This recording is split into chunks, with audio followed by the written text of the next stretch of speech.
Hello viewers, তোমাদের সবাইকে স্বাগতম জানাই আমার ইউটিউব চ্যানেলে। আজকে আলোচনা করতে চলেছি একটি অত্যন্ত গুরুত্বপূর্ণ চাকরির নোটিফিকেশন নিয়ে। ভারতীয় সেন্ট্রাল রিজার্ভ পুলিশ ফোর্স অর্থাৎ সিআরপিএফ তে কনস্টেবল পদের জন্য একটি বিশাল রিক্রুটমেন্ট নোটিশ প্রকাশিত হয়েছে। আর এই নোটিশটি প্রকাশিত হয়েছে 2026 সালের 8ই এপ্রিল। তো যারা যারা 2026 সালে সেন্ট্রাল ফোর্সে যোগ দেওয়ার ইচ্ছা রাখেন, এই ভিডিওটি শুধু তাদের জন্যই।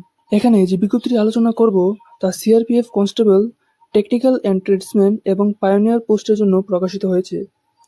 আমি এই ভিডিওতে আবেদনের তারিখ থেকে শুরু করে যোগ্যতা, ফি, ফিজিক্যাল টেস্ট, লিখিত পরীক্ষা প্যাটার্ন এবং মেডিকেল স্ট্যান্ডার্ড সবকিছু খুব স্পষ্টভাবে বুঝিয়ে দেবো। তো ভিডিওটি তোমরা অবশ্যই শেষ পর্যন্ত দেখবে এবং লাইক ও শেয়ার করে দেবে। তো প্রথমে এখানে দেখে নিতে পারবে যে এখানে যে আবেদন করার সময়সীমাটা আছে এই রিক্রুটমেন্টের জন্য। অনলাইন আবেদন শুরু হবে 20 এপ্রিল 2026 থেকে, আর আবেদন করার শেষ তারিখ হলো 19 মে 2026। অর্থাৎ তোমাদের এখানে প্রায় 1 মাসের মতো সময় আছে আবেদন করার জন্য।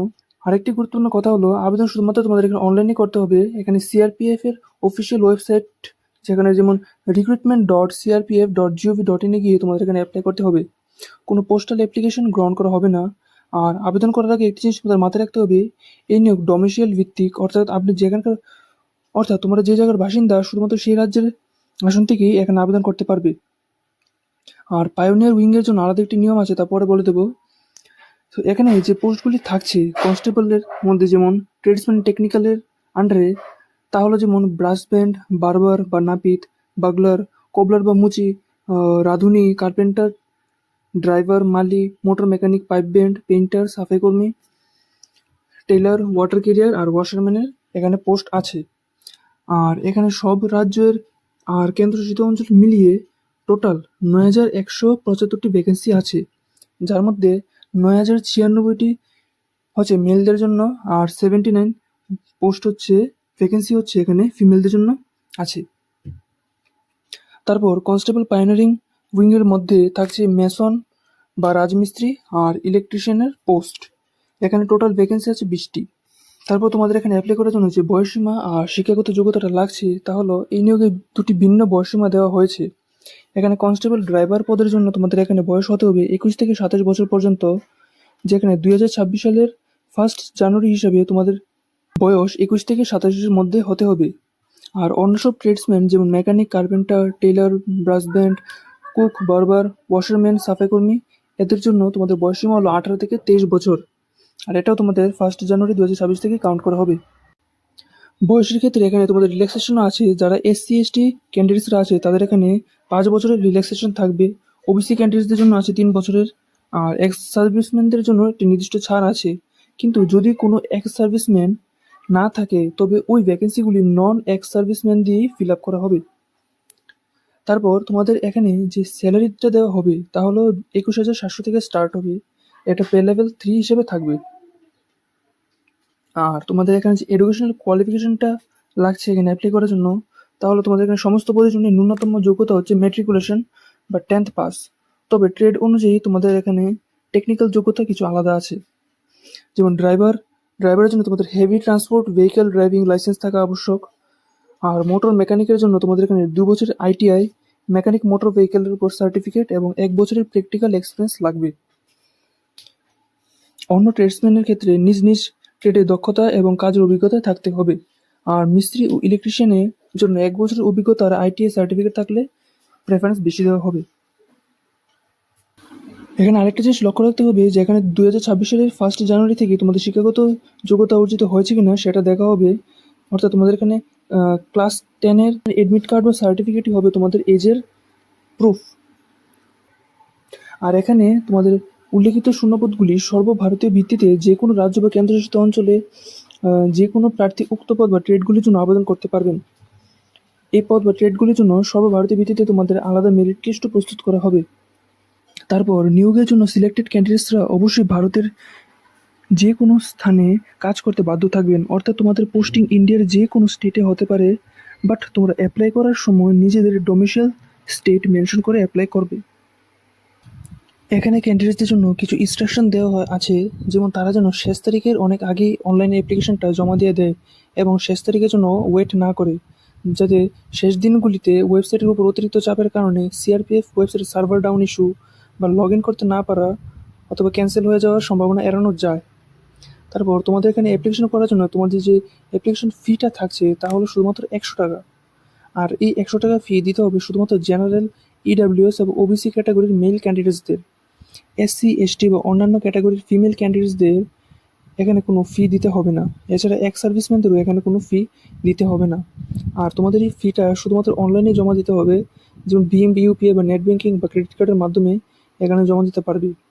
আর ফি দেওয়ার পর অ্যাপ্লিকেশন সাবমিট করার আগে তোমার অবশ্যই ডিটেলস সব চেক করে নেবে, কারণ একবার সাবমিট করলে তার রিকারেকশন করার সুযোগ থাকবে না। আর আবেদন করার সময় তোমরা যেসব ডকুমেন্টস আপলোড করবে তা অবশ্যই 50 থেকে 100 কেবির মধ্যে জেপিজি ফরম্যাটে আপলোড করতে হবে। আর তারপর তোমাদের যে এখানে সিলেকশনটা হবে তা হলো কিছু ফিজিক্যাল টেস্ট এবং রিটেন টেস্টের মাধ্যমে হবে। সিলেকশনের ক্ষেত্রে ফিজিক্যাল টেস্ট ক্লিয়ার করা বাধ্যতামূলক। এখানে নিয়োগ প্রক্রিয়াটা তোমাদের শুরু হবে ফিজিক্যাল এফিসিয়েন্সি টেস্ট বা পিইটি দিয়ে। এখানে ফিজিক্যাল এফিসিয়েন্সি টেস্টের ক্ষেত্রে তোমাদের যে দৌড়ানোর ক্ষেত্রে যে সময়সীমাটা থাকছে তা এক একজনের ক্ষেত্রে আলাদা, এবং এই সময়সীমাটা তোমরা নোটিশে ডাউনলোড করে দেখে নিতে পারবে। তারপর তোমাদের থাকবে একটা ফিজিক্যাল স্ট্যান্ডার্ড টেস্ট, যেটার মধ্যে তোমাদের এখানে দৌড় পাস করার পরে হবে উচ্চতা, বুক ও ওজন মাপা। এখানে এক্স সার্ভিসম্যানদের ক্ষেত্রে তোমাদের পিইটি এর সম্পূর্ণ ছাড় দেওয়া হয়েছে, আর শুধুমাত্র তাদের পিএইচডি ফিজিক্যাল স্ট্যান্ডার্ড টেস্টটা শুধু দিতে হবে এক্স সার্ভিসম্যানের ক্ষেত্রে। আর এখানে সিলেকশনের পর তোমাদের এখানে কম্পিউটার ভিত্তিক একটা টেস্ট নেওয়া হবে।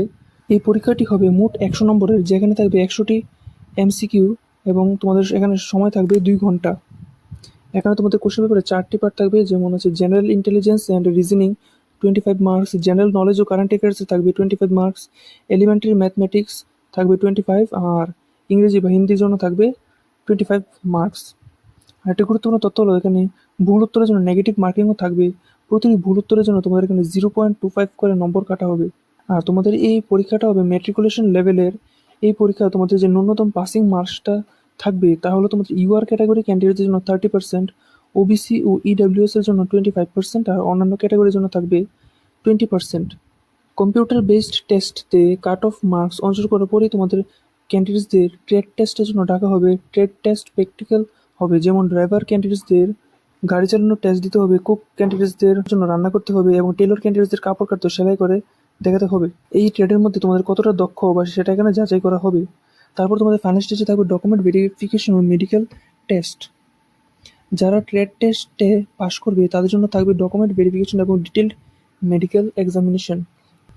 এক্ষেত্রে সবচেয়ে বড় সতর্কতা হলো তোমরা যে অনলাইনে যে অ্যাপ্লিকেশনটা সাবমিট করবে তার যে রাজ্যের ডোমিসাইল স্টেট উল্লেখ করবে ডকুমেন্ট ভেরিফিকেশনের জন্য, সেই রাজ্যের তোমাদের ভ্যালিড ডোমিসাইল সার্টিফিকেট বা পিআরটিসি জমা দিতে হবে। অন্য রাজ্যের সার্টিফিকেট দিলে বা ফর্মে উল্লেখিত রাজ্যের সাথে মিল না থাকলে তোমাদের এখানে ক্যান্ডিডেটসের ক্যান্সেল হয়ে যেতে পারে। আর একবার ফর্ম জমা দিলে রাজ্য বা তোমাদের স্টেট এখানে চেঞ্জ করার কোনো সুযোগ থাকবে না। আর মেডিকেল পরীক্ষায় তোমাদের চোখের পরীক্ষাও খুব গুরুত্বপূর্ণ, যেমন ড্রাইভার পদের জন্য এখানে দূরের দৃষ্টি 6/6 ও নিকটের দৃষ্টি তোমাদের N6 হতে হবে। আর অন্যান্য পদের জন্য কালার ভিশন CP2 থাকতে হবে। আর তোমাদের ফাইনাল সিলেকশনটা হবে কম্পিউটার বেসড টেস্টে প্রাপ্ত নম্বরের ভিত্তিতে। তবে শুধুমাত্র এখানে নম্বর পেলেই যথেষ্ট নয়, তোমাদের এখানে ফিজিক্যাল টেস্ট, ট্রেড টেস্ট এবং মেডিকেল টেস্ট সবকটি এখানে পাস করতে হবে। আর তোমাদের জন্য আরও কিছু গুরুত্বপূর্ণ কথা বলতে চাই, যেমন তোমাদের অনলাইনে এডমিট কার্ড ডাউনলোড করতে হবে, পোস্ট করে কোনো কিছু পাঠানো যাবে না, এবং নিয়মিত ওয়েবসাইট চেক করে নেবে। আর একজন প্রার্থী প্রতিটি বিভাগ অর্থাৎ টেকনিক্যাল ও ট্রেডসম্যান এবং পায়োনিয়ারের জন্য একটি পদের জন্য আবেদন করতে পারবেন। পরীক্ষার জন্য একজন প্রার্থী শুধুমাত্র একটি অনলাইন আবেদনে জমা দিতে পারবে। আর যে সকল ক্যান্ডিডেটসরা 2টি পদের জন্য আবেদন করছেন তারা প্রেফারেন্স লিস্ট উল্লেখ করতে হবে। আর যদি কোনো ক্যান্ডিডেট একের বেশি তোমাদের অ্যাপ্লিকেশন ফর্ম জমা দেয় তবে তার দুটোই অ্যাপ্লিকেশন ক্যান্সেল করে দেওয়া হবে।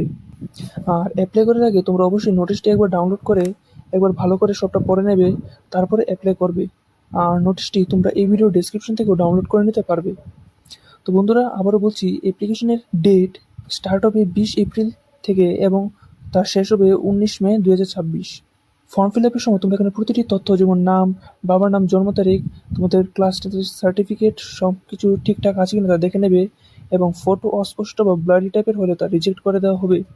তো আশা করি বন্ধুরা এই ভিডিওটি তোমাদের কাজে লাগবে, এবং নোটিশটি ইংরেজিতে থাকলেও আমি চেষ্টা করছি বাংলায় পুরোটা সহজ করে তোমাদের বুঝিয়ে দেওয়ার জন্য।